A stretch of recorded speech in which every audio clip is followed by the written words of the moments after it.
이은입니다. 반갑습니다. 예. 요렇게 생긴 게 제 자료 같습니다. 한번 보시겠습니까? 예, 시간이 많지 않아서 짧게 핵심만 말씀을 드리겠습니다. 제 소개부터 해야 되겠죠? 저는 이투스에서 온라인 강의하던 사람이고요. 일하는 내신 선생은 아닙니다. 수능하는 사람이고요. 일산에 온 지 벌써 한 10년 다 됐습니다. 짧게 직관적으로 저를 소개하려면 선배들이 뭘 했고 어딜 갔는지를 말씀드려야겠죠. 저는 지금 현재 백마, 후곡, 운정 이 세 군데 캠퍼스에서 수업을 하고 있고요. 지금 제 수업을 듣는 아이들이 한 달 평균 한 300명 정도가 됩니다. 일산에서 가장 많은 수강생을 가진 단과 선생이라고 이해하시면 됩니다. 그 중에 3분의 2가 넘는 아이들이 운정고 아이들입니다. 제가 일산에서 자리를 잡게 된 이유도 그 운정고와 인연 때문인데요. 저는 아무래도 수능 독해를 주로 하고요. 저 팀 선생님들이 학교별로 내신과 문법이나 이런 것들을 다뤄줘서 팀으로 수업을 진행하고 있습니다. 제일 첫 페이지를 이렇게 넘겨보시면 저는 이거 하고 싶어서 설명에 들어옵니다. 여기 보시면 제가 올해 대학 보낸 몇 년 동안 대학 보낸 아이들인데요. 어머님들도 이제 거의 준 전문가시니까요. 일산에 들어와 있는 온라인 강사가 한 서너 명 있습니다. 저와 경쟁을 한 4년째 하고 있는 스카이에 뒤에 아주 훌륭한 분이 한 분 계시고요. 그리고 이투스의 후배들도 한 2명 있습니다. 대성마이맥 분이 있는지 모르겠는데요. 왔다 갔다 메가분도 한 분 있었고요. 보통 고3 시장은 일산에서 한 4-5명이죠. 부끄럽지만 그 인원을 직관적으로 말씀드리면 저와 경쟁하는 그 스카이 선생이 3년째 한 60-70명 정도가 됩니다. 백마캠에 계시죠? 그리고 이투스에 한 40-50명, 30-40명 있는 분들이 강 무슨 학원, 네오 이런 데 있습니다. 그리고 저는 4년째 지금 한 100명에서 120명 정도 수업을 합니다. 부끄럽지만 1타 이런 비슷한 거를 하고 있습니다. 제가 1학년 아이들 놓고 3학년 이유를 말씀드리는 이유는 바로 우리 아이들의 미래이기 때문입니다. 1학년 얘기를 그럼 관심 있는 걸 좀 해볼까요? 운정고가 제일 많으니까 운정고를 예를 들겠습니다. 운정고는 한 학년에 보통 한 8에서 90명 정도. 운정고가 몇 명이죠? 한 서너 명 중에 한 명이 제 수업을 듣는 거죠. 그러니까 명인학원에 조그만 운정고가 하나 더 있다고 생각하시면 됩니다. 근데 그 운정고에는 하위권은 없겠죠. 제 수업 스타일로 봐서는. 전교 1등이 몇 번 나오는지를 재작년까지는 셌는데 이제 포기했습니다. 그냥 저희 반에 있다고만 아시면 됩니다. 그리고 1등급과 전교 1등 아이들이 고3이 돼서 저랑 수업한 아이들 120명 중에 보통 한 40명 정도가 스카이에 들어갑니다. 굉장히 상위권 아이들이 일산에 모여있는 곳이라고 보시면 됩니다. 그런 제가 1학년을 하는 이유는 아주 명확합니다. 1학년 때부터 아이들이 스타트를 잘못 끊었을 경우에 많이 고생을 하지요. 대학은 수학으로 갑니다. 너무 적나라하죠. 수학으로 대학 가는 것, 특히 정시는요. 수시도 크게 다르질 않습니다. 아이들이 국어, 영어, 국어는 뺍시다. 제 과목이 아니니까요. 성실함으로 버티는 건 1학년 한두 학기고요. 2학년 되면 결국은 수학이나 탐구나 실력으로 결판이 나지요. 수능과 내신이 만나게 되는 학년이 곧 올 겁니다. 근데 어머님들은 사실은 조금 제가 오늘 불편하지만 조금 각오하고 말씀드리는 건 굉장히 잘못된 그 오해와 그 다음에 시행착오를 많이 겪어서 제가 오늘은 조금 쓴소리를 하려고 여기 왔습니다. 제 수업을 선택하는 건 나중 문제고요. 저에겐 플랜이 3가지가 있습니다. A, B, C가 있는데요. 제가 고3 얘기를 먼저 드린 이유도 바로 그겁니다. 어머님들, 중학교 어머님들은 고민이 되게 많으세요. 첫 번째는 어떤 고민이냐면 저학년 때는 혹시 우리 아이가 영재가 아닌가라는 굉장히 심각한 고민이 있으시고요. 중3이 되면 대부분 이런 말씀을 하십니다. 저는 A고등학교 말고 B고등학교를 보내려고요. 왜? 여기는 너무 빡세서 우리 아이가 직윤을 봤는데 문제가 될 것 같아요. 직윤이라면 전교 1등 서울대 추천장을 말합니다. 요 학교를 가면 직윤을 받을 수 있는데 여기 가면 2등 할까봐 겁이 나서 여길 보내야겠어요 라고 하십니다. 예, 저도 중3 애들 만나면 꿈이 뭐니 물어볼 필요 없습니다. 전부 다 의사니까요. 그리고 제가 스카이를 기준으로 얘기하면 애들이 되게 시시하다고 생각합니다. 스카이가 만족스럽지 않으시겠지만 어쩔 수 없이 제가 스카이를 기준으로 목표를 잡겠습니다. 불편하시더라도 오늘 좀 참아주시기 바랍니다. 중학교 어머님들께 제가 꼭 드리는 말씀이 있는데요. 이거는 제 소개가 아니라 아이들에 대한 조언으로 받아들여주시면 고맙겠습니다. 저에겐 플랜이 A, B, C가 있습니다. 플랜 A가 아마 어머님들의 지금 소망과 동일할 겁니다. 1 또는 2점대를 받아서 수시로 스카이를 뚫는 거죠. 대단하지요? 제가 1 또는 2라고 했던 건 제가 많은 학교 위주로 말씀드립니다. 좀 다른 학교들은 좀 섭섭하시더라도 이해를 부탁드립니다. 대진고 같은 경우는 수시의 최강자죠. 재작년인가요? 여기 연대 여기 계실지 모르겠네요, 어머님이. 자, 연대 IT 융합인가요? 제가 그 본인 말로는 연대 제일 좋은 거라고 지가 말하니까 그런 줄 알고 있습니다. 근데 1.78 정도가 같습니다. 예. 이 연대의 힘이 아니라, 이 아이의 힘이 아니라 대진고의 힘이죠. 그리고 고대도 됐었고요. 연고대가 둘 다 됐죠. 1.78. 상기부가 너무너무 좋았다는 컨설턴트 얘기가 있었고요. 예, 대진고의 힘이라고 생각합니다. 운전고는 조금 더 내려갈 수 있습니다. 2.5까지가 고대 일반을 갑니다. 일반 전형에 대해서는 말씀 안 드리겠습니다. 예, 최저가 높은 아이들, 수능이 좋은 아이들이니까 내신이 상대적으로 낮아도 조금 유리하겠죠. 그래서 저는 기준이 제 수업 듣는 아이들의 1점대 후반 또는 운전고라면 2점대 중반까지를 스카이 티켓이라고 생각하고 수업을 합니다.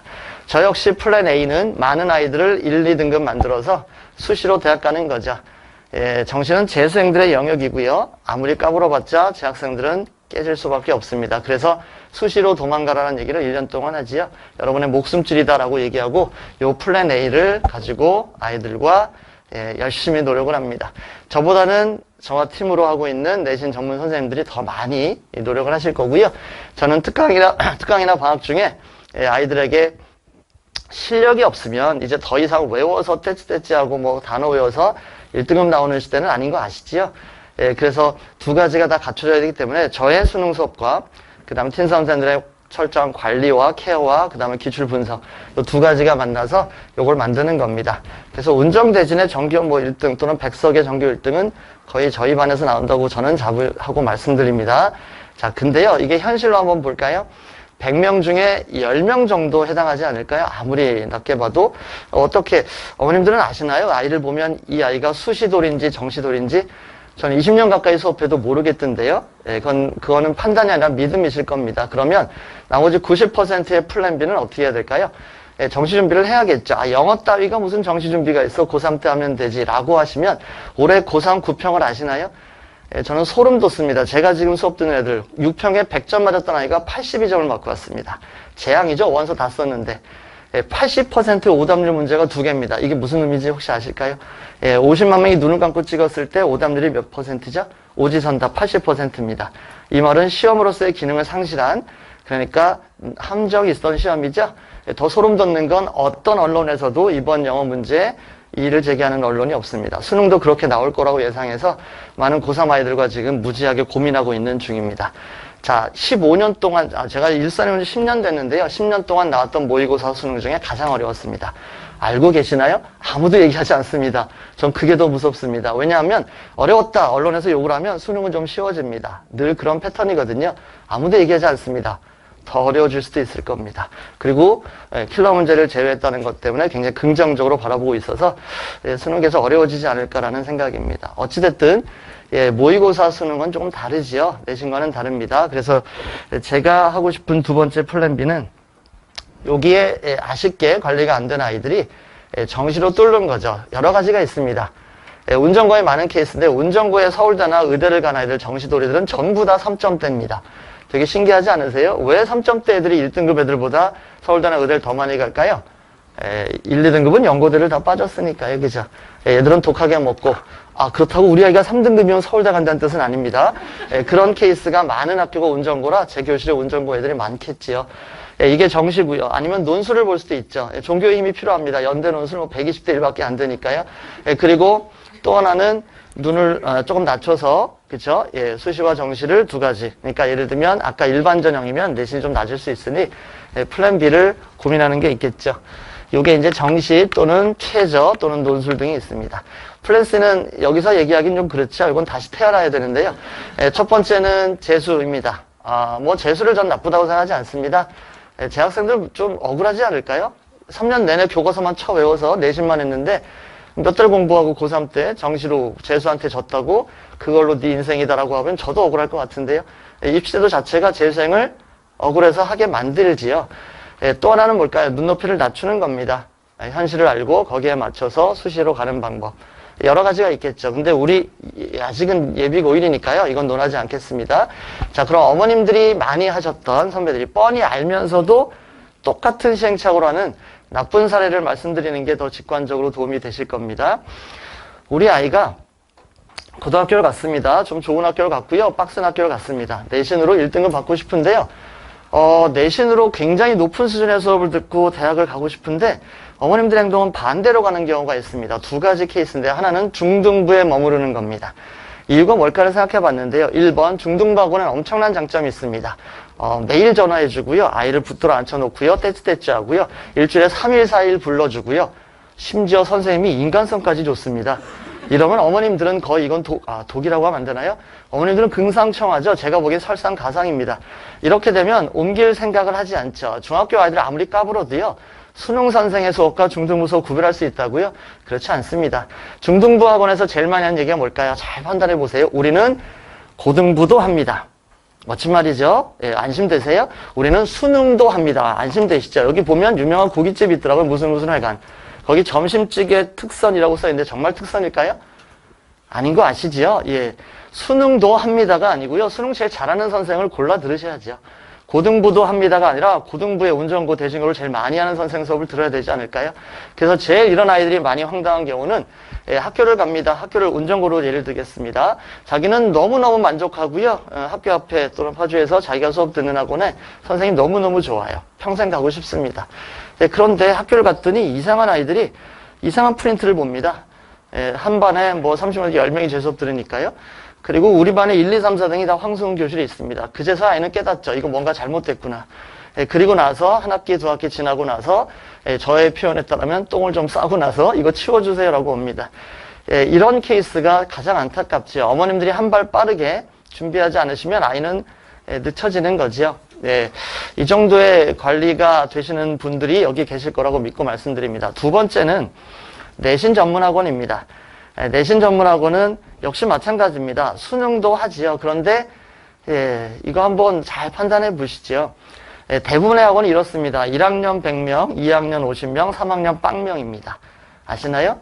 근데 무슨 수능도 하나요? 그죠? 말이 안 되는 소리잖아요. 고3이 없는데. 제 인원을 말씀드릴까요? 지금 3학년이 110명이고요. 1학년이 120명입니다. 2학년은 좀 줄죠. 얘네들은 수시도 내시도 다 안 하니까요. 그죠? 그래서 300명 정도인데요. 자, 고3이 고1만큼 많습니다. 무슨 뜻일까요? 그리고 오히려 운전고 아이들은 내신 버린 아이들이 제 수업을 더 많이 따라옵니다. 왜? 이제 믿을 건 정시밖에 없으니까요. 그러면 제가 말씀드리는 장점은 어머님들이 이 서핑이란 말이 어떨지 모르겠지만 저는 이 표현이 적당하다고 봅니다.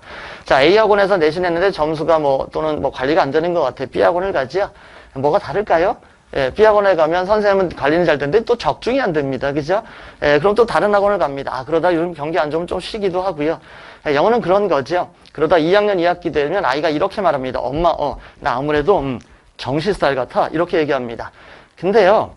예정돼 있는 겁니다. 그런데 그때도 우리는 방법이 없습니다. 왜 그럴까요? 아이가 2학년 때 정시 스타일이면 정시 수업을 들어야겠죠? 누가 하지요? 결국 내신학원밖에 없습니다. 여기 있는 제가 말씀드린 5명의 인간 강사들, 고3 선생들은 1, 2학년 내신 따위를 하지 않습니다. 그 사람들은. 저야 이제 일산 삼촌이 다 됐습니다만. 그래서 그분들은 이 내신하는 걸 되게 부끄럽게 생각하시죠. 저도 그랬던 적이 있었는데요. 그래서 고3 수업을 들을 수가 없습니다. 그럼 결국은 내신학원 그대로 다니는 수밖에 없거나 아니면 혼자 한다는 얘기를 하게 되겠죠. 아니 무슨 수학 현우진도 아니고 영어를 인강 듣겠다 하는 그건 자살행위입니다. 그냥 노는 게 낫습니다. 그래서 여러분들 어머님들이 잘 판단해야 될 게 아이가 수시와 정시를 같이 할 수 있는 학원을 선택하지 않는다면 어쩔 수 없이 아이는 서핑할 수밖에 없고요. 서핑을 하게 됩니다. 점수가 한번 판단해 보시죠. 관리가 안 돼서 그만두나요? 아니면 선생님이 상담을 안 해서 그만두나요? 적중이 안 돼서 그만두나요? 아닙니다. 잘 판단해 보세요. 점수가 안 나와서 그만두는 겁니다. 제 말이 맞지요? 점수가 나오면 되겠네요. 그 점수가 가장 나올 수 있는 확률을 가진 수시 정시를 동시에 할 수 있는 학원을 선택하는 것. 그게 제가 2, 3학년이 될수록 더 많아지는 이유입니다.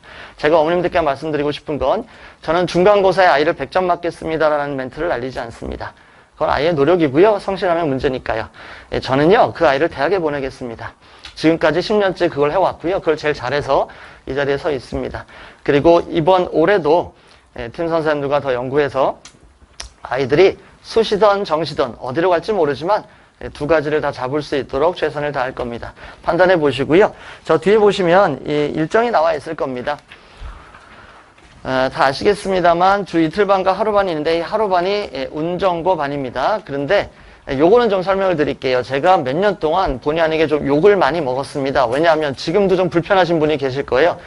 저 선생은 맨날 상위권 얘기만 하고 운정호 얘기만 하고 그래서 기분이 별로 안 좋으신 분이 있으실 텐데요. 그래서 제가 여러 가지를 시도해 봤습니다. 하루반 이틀반을 나눠보기도 하고요. 학교별로 나눠보기도 하고요. 심지어 몇 년 동안은 시험을 봐서 시험에 통과 안 되면 뽑질 않았습니다. 그러니까 제 수업은 점수가 안 되면 못 들어온다. 그래서 소수만 받은 적도 있습니다. 뭘 해도 욕을 먹습니다. 근데 제 생각은 이렇습니다. 수학은 정말 이제 마무리하겠습니다. 자꾸 뭘 드셔서요. 1분 안에 마무리하겠습니다. 수학은요. 내가 만약에 못 따라가는데 어머님이 욕심을 부리면 그래서 상위반 무슨 영재반 이런 들어가면 아니면 죽어버리고 싶을 겁니다. 정말 선생을 죽여버리고 싶거나 그죠? 못 알아듣겠죠? 영어에 그런 게 있을까요? 그렇지 않습니다. 조금 몇 개 더 틀리고 숙제가 좀 더 오래 걸리고 속도가 좀 빠른 거 정도겠지요. 그래서 팀 수업할 때도 제가 절반을 들어가는 반은 동일하고요. 나머지 다른 선생님의 반 수업만 선생님들이 나누어서 수업하기 때문에 그 실력 차이나 수업의 내용 차이는 거의 없습니다. 그런데 학교별로 시험별로 하면 아이들이 좀 위화감이 생기고요. 하루 반은 되면 다니는데 그 반이 안 되면 이거는 내가 떨어졌다 이런 생각을 해서 학원을 안 다니시더라고요. 그래서 제가 이번에 어떻게 할 거냐면 하루 반 이틀 반이 있습니다. 물론 나중에 이 하루 반이 운정고 내신 반으로 진행이 되긴 합니다. 그러나 정규 수업이나 방학 특강 때는 아이들이 선택할 수 있게 할 겁니다. 선택한다는 건 어떤 의미냐? 자기가 들어보고 엄마 너무 빨라서 못 알아듣겠어. 그러면 이틀 반으로 옮기면 되는 거고요. 만약에 내가 조금 기존은 부족하지만 근성이 있고 더 열심히 욕심이 있다면 얼마든지 따라올 수 있습니다. 영어는 그런 과목이라고 믿고요. 더군다나 중3이니까요. 그리고 처음에 아이들이 제 반에 들어오면 대부분 이런 말을 합니다. 엄마 이상해. 국어 선생 같아. 논리가 어떻고 재진술이 어떻고 좀 어색해 라고 할 겁니다. 그 과정을 잘 겪고 나시면 나중에 아이에게도 이 명단에 들어가는 좋은 결과가 생길 겁니다. 공개 강의가 있습니다. 12월 15일 있으니까 아이 보내주시면 제가 또 이거 아이들 들어오면 또 재밌게 수업해서 아이가 듣고 싶게 만들어 볼 테니까요. 어머님이 한번 잘 판단해 보시고 공개 강의 보내주시면 감사하겠습니다. 오늘 여기까지입니다. 고맙습니다.